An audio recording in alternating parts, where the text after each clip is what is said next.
Bacaan liturgi Minggu 18 Agustus 2024, Hari Raya Santa Perawan Maria diangkat ke surga. Bacaan dari kitab Wahyu.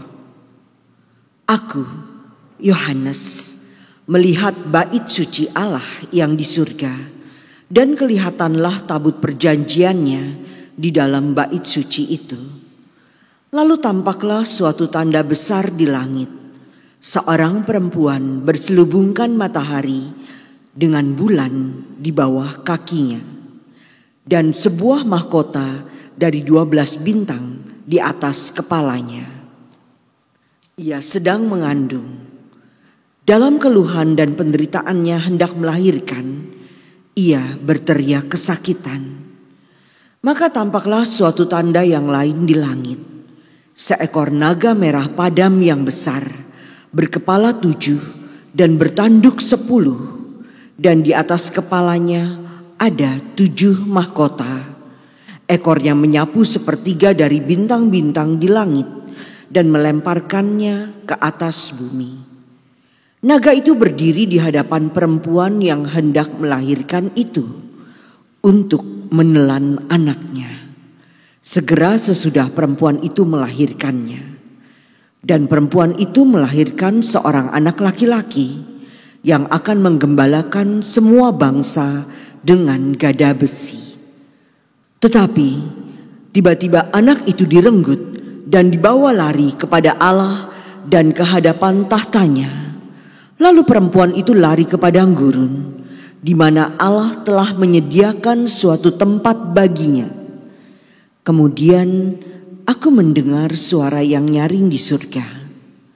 Sekarang telah tiba keselamatan, kuasa dan pemerintahan Allah kita. Sekarang telah tiba kekuasaan Dia yang diurapi Allah. Sebab para pendakwa yang siang malam mendakwa saudara-saudara kita di hadapan Allah telah dilemparkan ke bawah. Demikianlah sabda Tuhan. Syukur kepada Allah. Di sebelah kananmu berdiri permaisuri, berpakaian emas dari Ofir. Dengarlah hai puteri, lihatlah dan senengkanlah telingamu. Lupakanlah bangsamu dan seisi rumah ayahmu. Biarlah raja menjadi bergairah karena keelokanmu, sebab dialah Tuanmu. Sujudlah kepadanya. Di sebelah kananmu berdiri permaisuri, berpakaian emas dari Ofir. Dengan sukacita dan sorak-sorai mereka dibawa. Mereka masuk ke dalam istana raja. Di sebelah kananmu berdiri permaisuri, berpakaian emas dari Ofir. Bacaan dari surat pertama Rasul Paulus kepada jemaat di Korintus.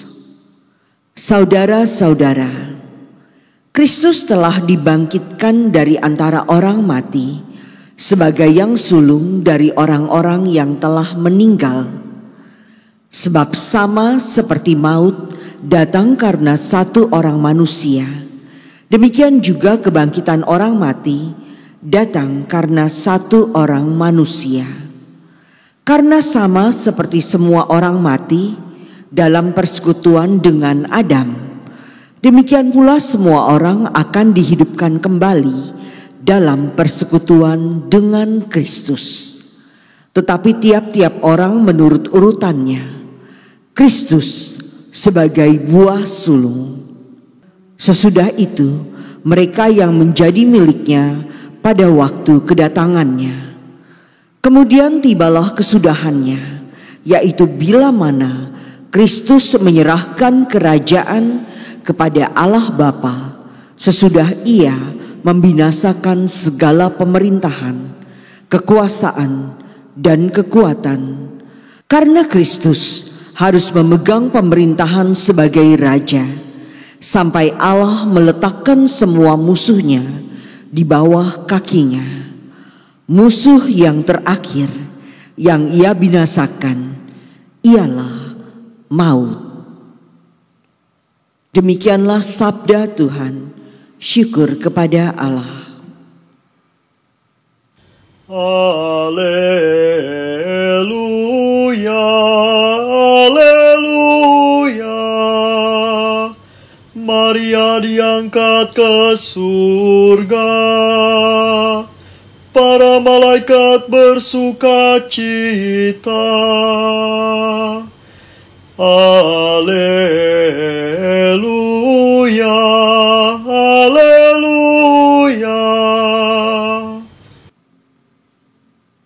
Inilah Injil suci menurut Lukas. Dimuliakanlah Tuhan.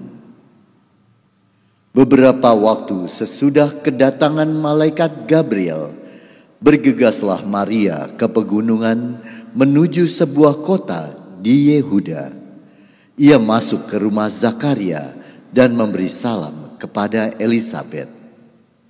Ketika Elisabet mendengar salam Maria, melonjaklah anak yang di dalam rahimnya, dan Elisabet pun penuh dengan Roh Kudus, lalu berseru dengan suara nyaring, Diberkatilah engkau di antara semua wanita, dan diberkatilah buah rahimmu.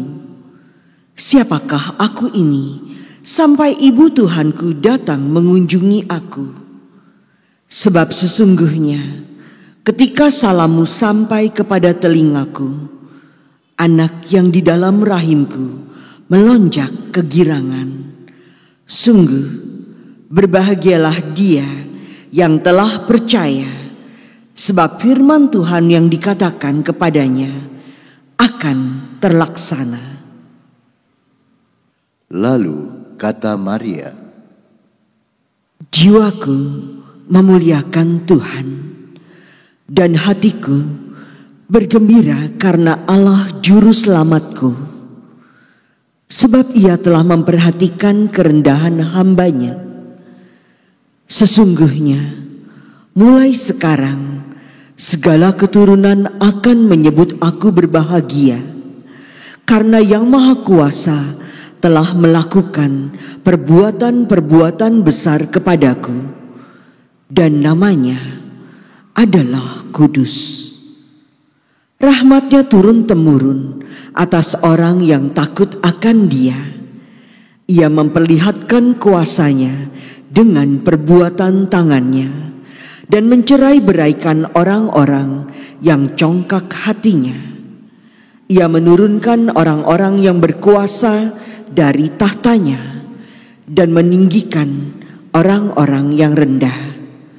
Ia melimpahkan segala yang baik kepada orang yang lapar, dan menyuruh orang yang kaya pergi dengan tangan hampa. Ia menolong Israel hamba-Nya, karena ia mengingat rahmat-Nya seperti yang dijanjikannya kepada nenek moyang kita, kepada Abraham dan keturunannya untuk selama-lamanya. kira-kira 3 bulan lamanya, Maria tinggal bersama dengan Elisabet, lalu pulang ke rumahnya. Demikianlah sabda Tuhan. Terpujilah Kristus.